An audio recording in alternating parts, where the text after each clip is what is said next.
So now, same idea, but let's graph the inequality. So we have y is greater than or equal to x minus 1. So same exact slope value, m is equal to 1, which I'm going to go ahead and write as 1 over 1. Same exact y-intercept, b is equal to negative 1. Okay, but the last thing that's different is this greater than or equals to, and that is going to be important, but we're going to talk about it at the very end. So first off, we start by putting our b is equal to negative 1, our y-intercept on the graph. So same exact spot. Then I'm still going to get some more points using my slope. So slope is 1 over 1. So up 1 to the right by 1.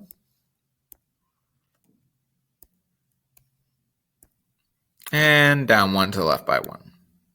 If I want to go in the other direction. Okay. So now this is where an inequality differs. So with an inequality, you have to decide if you're going to graph a solid line or a dotted line first. Solid line is when you have an equals to in your inequality. So solid line is when your inequality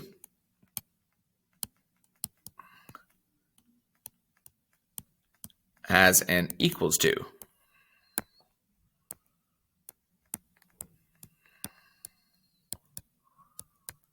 So we make our line solid when we have the line under our inequality. So line under the inequality, solid line. So over here on the left, we're going to graph just like normal. Nice solid line like we normally do. And the reason why is because if y is greater than or equal to x minus 1, then that means any solutions can be on our actual graph. Okay. So that's why we put a solid line, because that means we're including the actual line the graph goes through. The second piece is which direction our sign is pointing. So we have a greater than.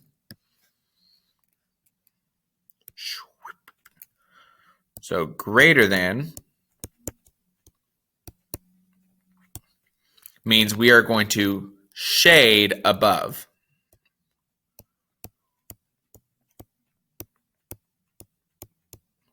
Because I want y values that are greater than the line x minus 1. So because I want y values that are greater than, I'm going to shade greater than my line, or up above. So greater than means shade above.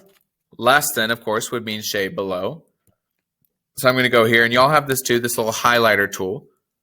We can come in here and just shade all the portion of the graph above my line.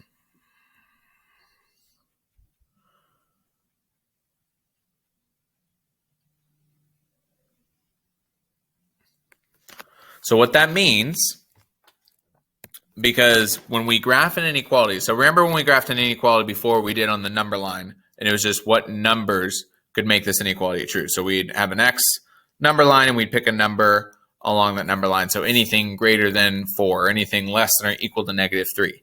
Okay. What this shading means is that any points within this shaded area would make this inequality true. And I just want to show you this really, really quickly.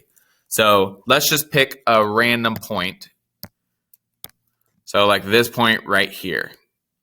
Okay, this is y value of 3, x value of 1. So this point is 1, 3. If I plug these values into my inequality should still be true if I shaded correctly. So plugging into my inequality, we would get 3, because that's my y value, is greater than or equal to 1 for x minus 1. So 3 is just 3, so 3 is greater than or equal to, 1 is 1 minus 1, which would be 0. So is that a true statement? Is 3 greater than or equal to 0? It is, okay? So that means I shaded correctly, because I could pull any point. So I could pick any point in the shaded region and plug it into my equation, and the inequality should still be true. So that's what it means when we shade it. We're saying that any points in this region would still be true for that inequality. Okay, so let's look at another one. So graph the inequality, 3y is less than 9x minus 3. So just like being able to graph an equation, to graph an equality, we want it to be in y equals first. So this one we have to do just a little bit of an extra step. Divide by 3, divide by 3, divide by 3. So that gives us y is less than 3x minus 1. Then from there, we want to do the same things. Decide our slope and decide our y-intercept. Y-intercept is -1. Slope is 3 over 1. Then from here, we're going to add in our y-intercept first. So y-intercept is -1. So nice big point right there at my y-intercept. Slope is 3 over 1. So I'm going to rise by +3 and run by +1. So go up 3, 1, 2, 3, up to 2, to the right by 1, put a point, rise 3 over 1, same thing in the other direction. Okay, now before I put my line, okay, now I have a less than symbol. So less than means two things. First of all, no equals to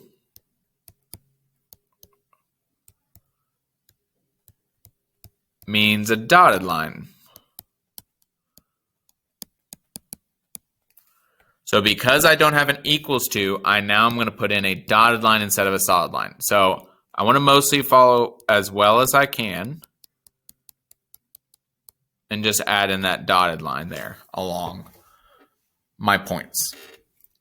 So notice the difference. I want you to see, because it should be pretty obvious. Dotted line makes it seem like the line's not really there, right?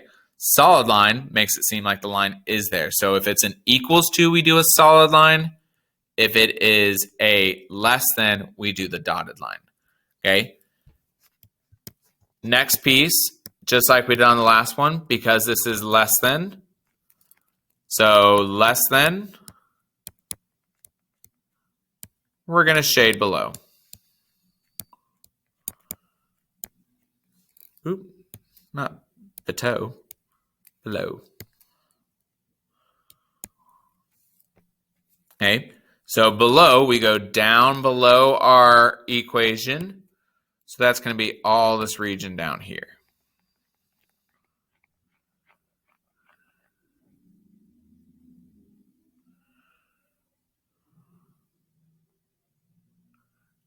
And obviously, you do not have to be perfect at coloring this. Okay, and so same thing should be true if I plugged in any point in here. So let's just pick one nice easy one. So we'll do 3, 2. Oop, not shading. Well, now I undid all my shading. There we go. So if I picked any point in here, so like 3, 2,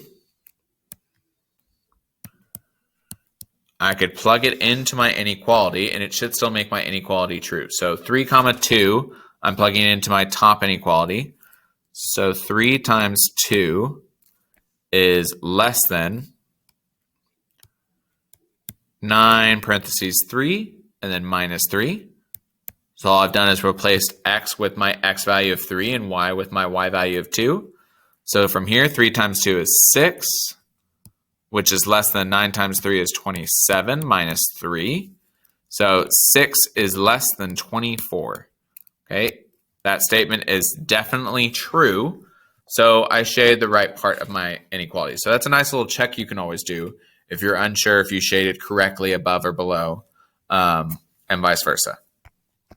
Okay, so let's look at one last one. Number 3, we're going to graph the inequality -4y minus x. Okay, once again, we got to solve for y first, so add x to both sides. So that gives us -4y is less than x plus 4. Then divide by -4, divide by -4, divide by -4. Cancels out over here on the left.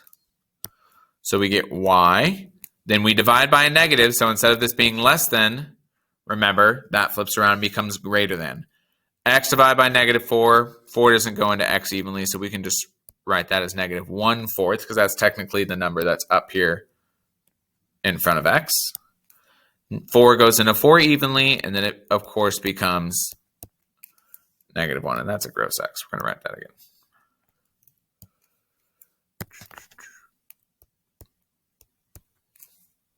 All right, and there we go. Y is greater than negative 1/4 x minus 1. So I moved my x over. I divide by -4, which switched my inequality.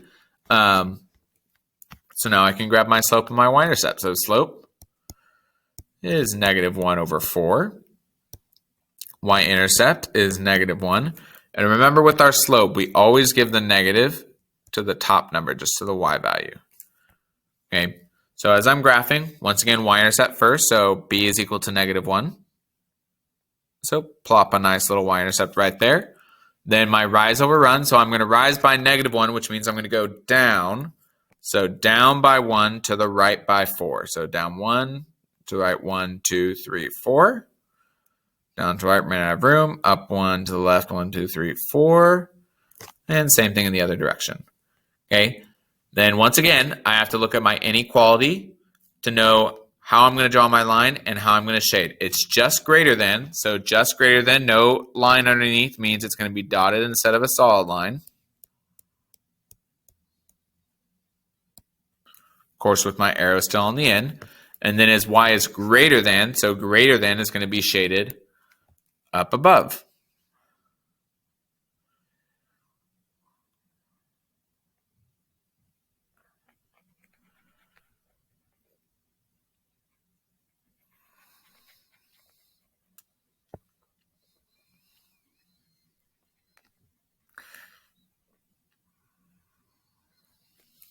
Just like that.